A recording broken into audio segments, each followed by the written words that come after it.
Then, shall we start? Okay. Thank you for coming. My name is Luis Cañas Díaz. I work for the Libresoft group, and I'm going to present you a study we made a few months ago to analyze the reused code between two FLOSS projects using FLOSS software tools.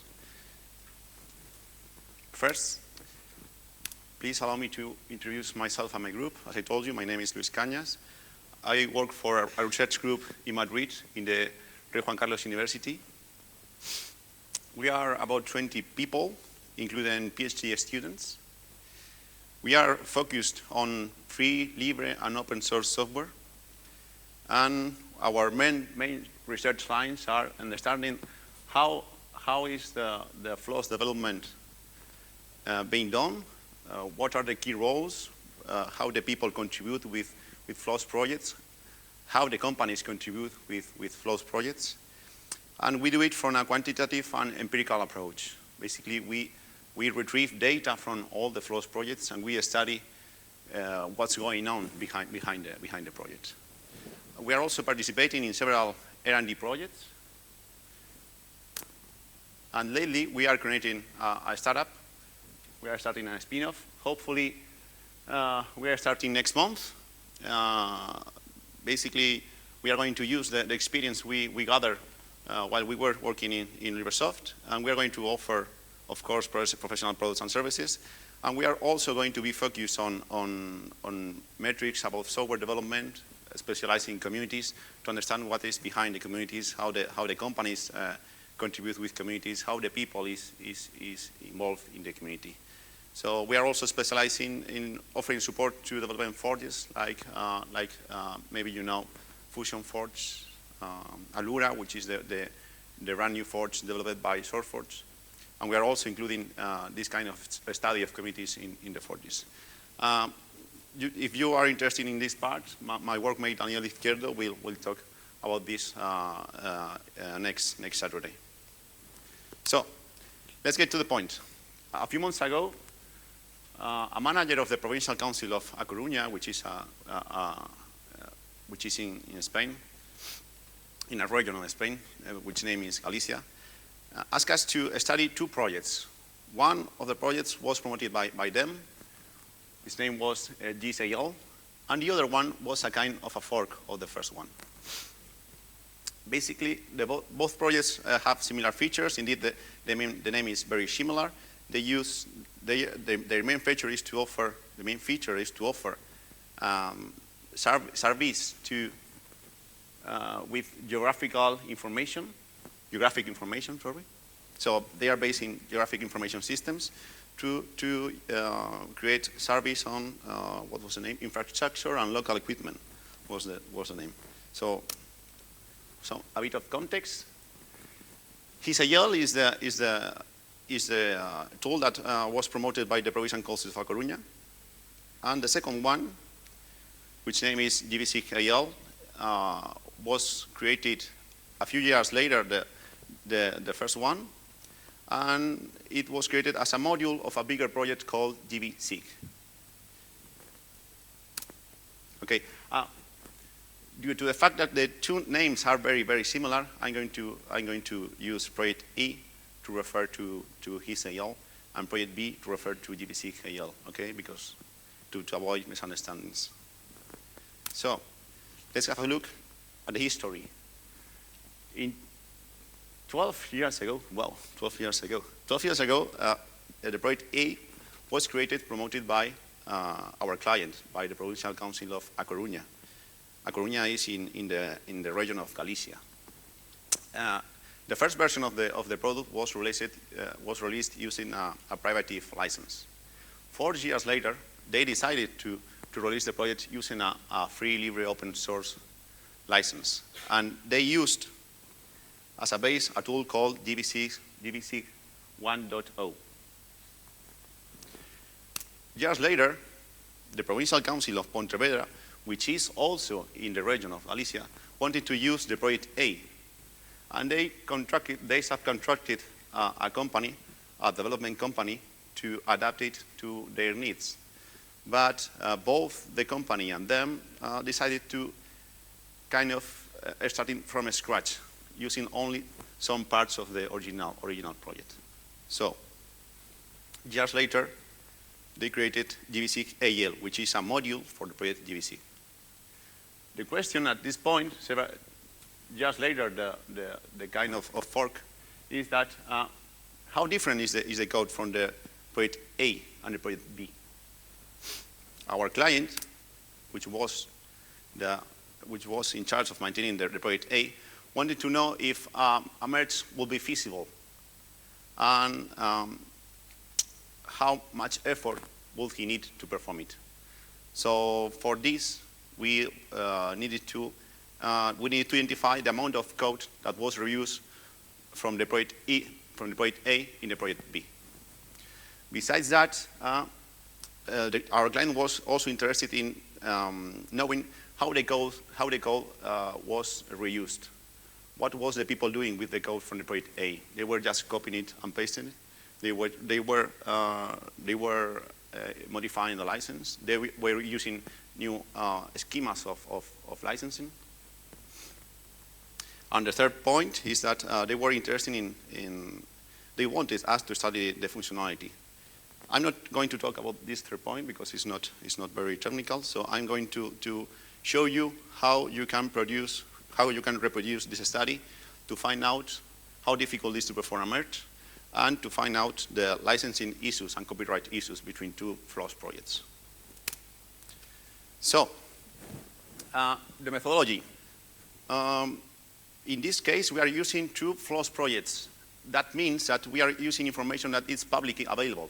Everyone can download the information and reproduce the study. Indeed, we are using FLOSS tools to perform the analysis. So even our client can reproduce the study. The first step in our methodology is to download the code from both projects, the source code from both projects. Sorry. So once we have the code, we have something to be analyzed. We had to identify the tools that we thought were going to add useful information. We identified 4 tools. I'm going to explain you later the 4 tools.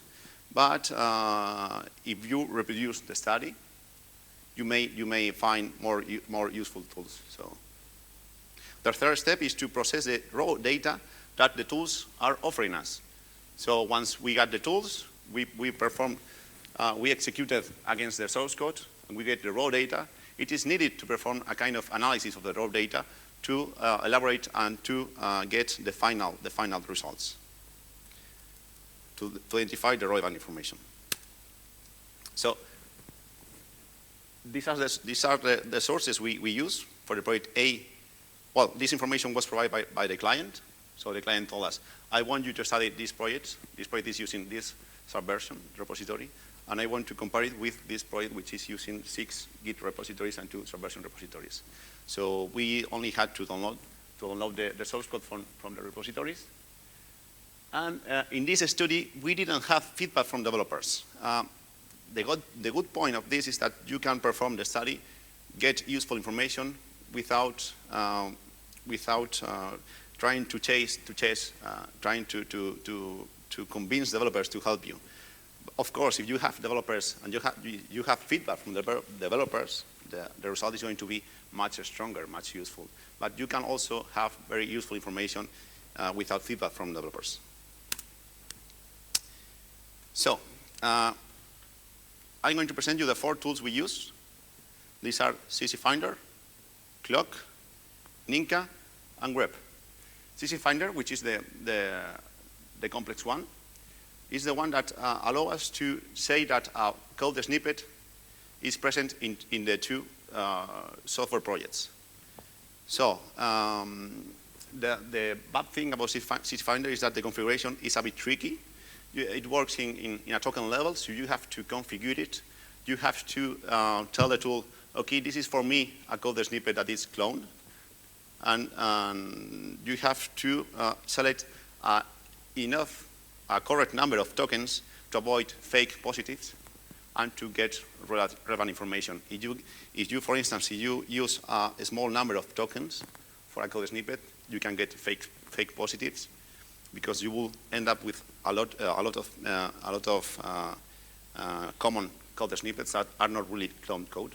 And if you use a very big number of tokens, you maybe don't get the relevant information. So we made a few tests with our code in Java, because we were comparing Java code.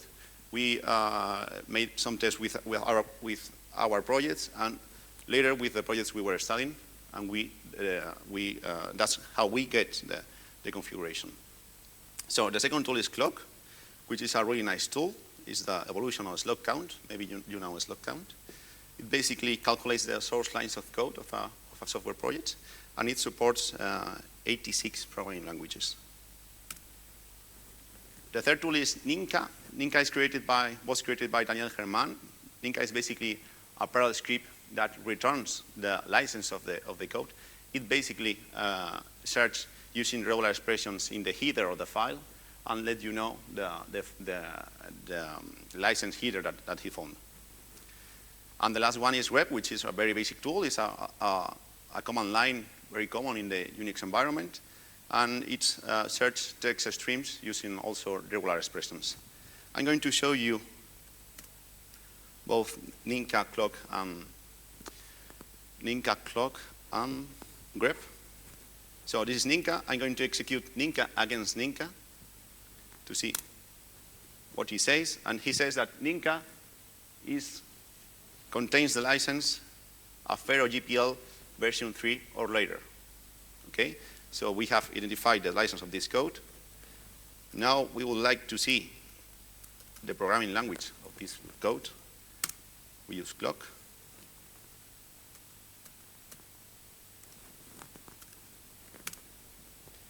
Cloc says that it has 100 lines of paired code.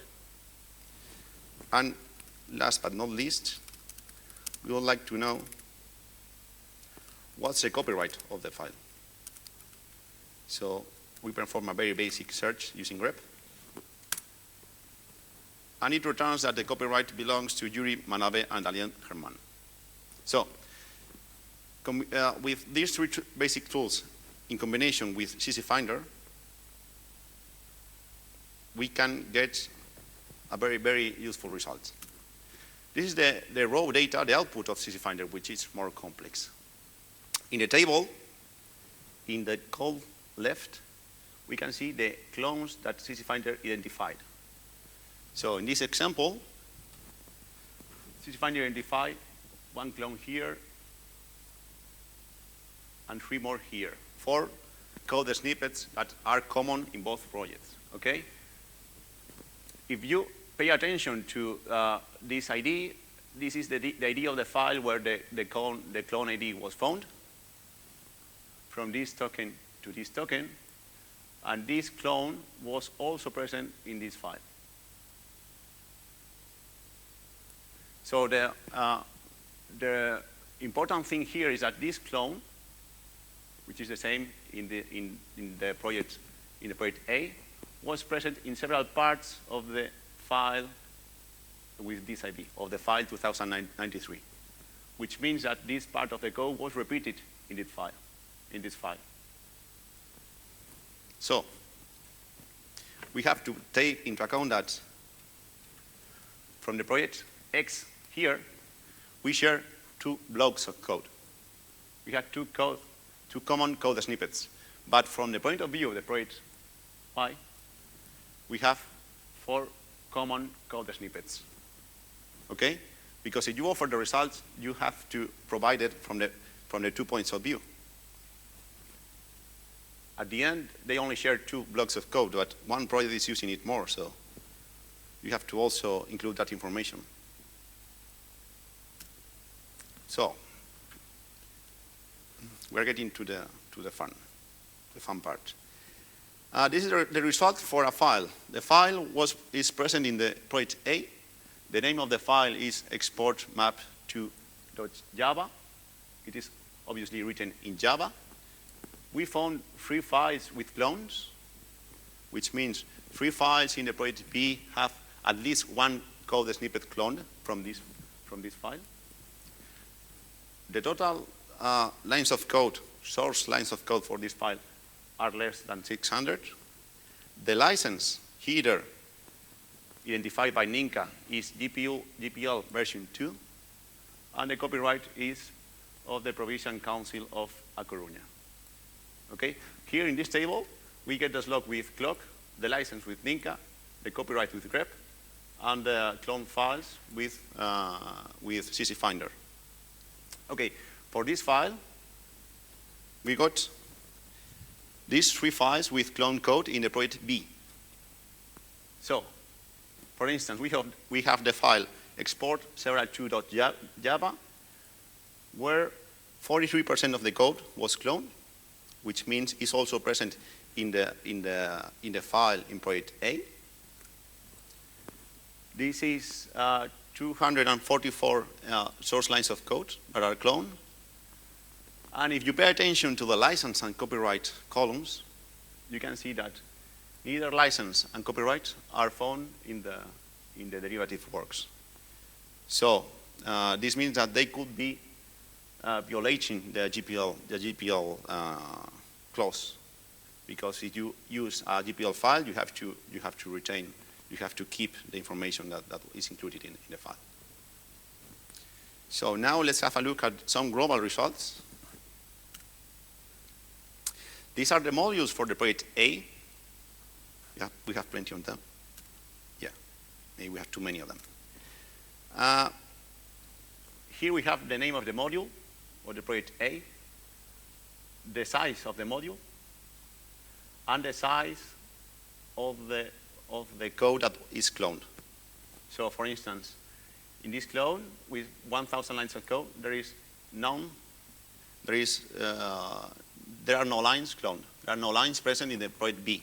For this module, ALSCAT, there are more than half, 60%, 61% of the code is also present in the project B.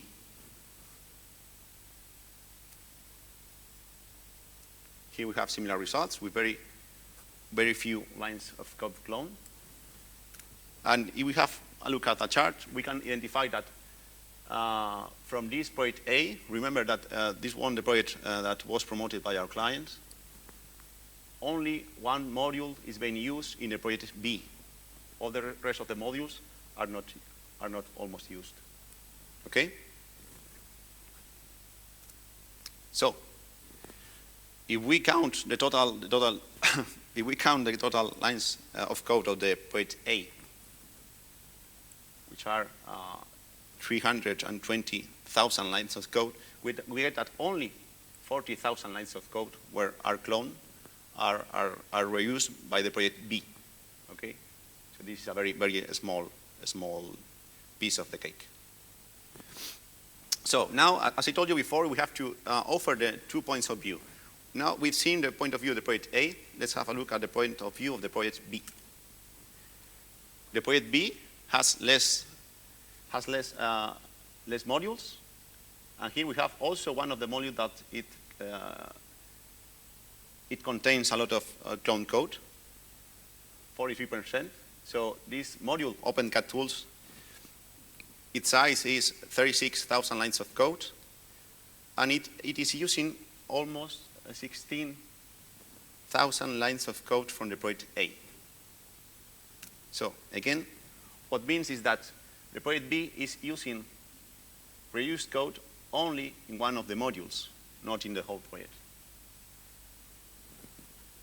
So, but in this time, the project B is smaller because it is a module of GVC. The portion of the code is bigger. They are using 16,000 lines of code out of 80,000 lines of code. So, final conclusions. Here in the figure we have the total size of the project. The yellow bar is the code that is not cloned. The violet is the code that is cloned. So for the project A, only 6% of the code was cloned and is present in the project B. So for the project B, as it is smaller, project B is using 20% of the code, reused 20% of its code.